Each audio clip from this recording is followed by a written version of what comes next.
What is the craziest thing you have seen a teacher do? At my middle school we had a vice principal who fancied herself a dictator. Any tiny bit of power she got was an issue. But I was a middle schooler at the time and a good kid not often in trouble, so I didn't cross her path until 8th grade. Her friend was a bus driver named Pat. For 6th and 7th grade years we had an awesome bus driver. He was nice to the kids, let us put the windows down when the Georgia heat got too much, etc. But he retired and the bus driver we got was an extremely angry middle-aged woman named Pat who did not like children and made that clear every day. The windows stay up or we go back to the school. She would yell as she had the only fan blowing in her face on a 100-plus-degree school bus. Ostensibly this was to keep us from throwing things out of the bus, but that was never an issue before or after.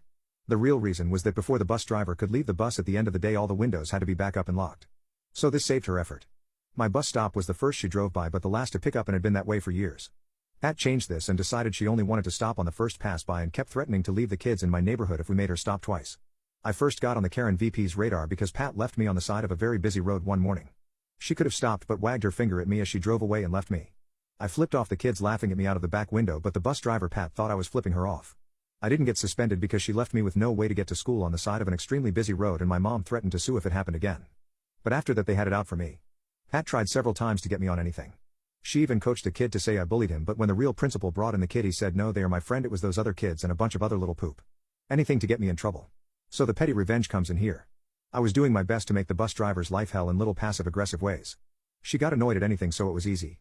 But Karen was harder to do anything to. After fighting with the bus driver and the assistant principal for most of the year, revenge came in the form of a police fundraiser. They were advertising it on the local TV news and local radio stations. If you put someone up for arrest, the cops would show up and throw someone in handcuffs and put them in jail until they could call a few people and fundraise the bail. The person who set up the arrest had to pay like $10, but worth it. My mom, after being annoyed by Pat and Karen all year, put Karen, the assistant principal, up for arrest.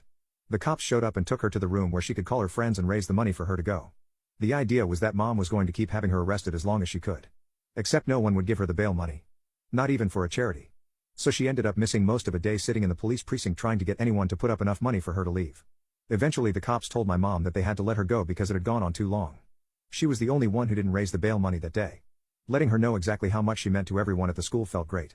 I had a friend who heard her complaining about it later that day.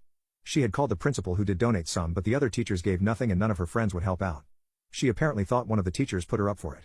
It's so minor and so petty it almost doesn't count. But when I left that school at the end of the year, mom went up and asked her how was jail. Before we walked away for the last time. First time I ever heard a ray sound from a human.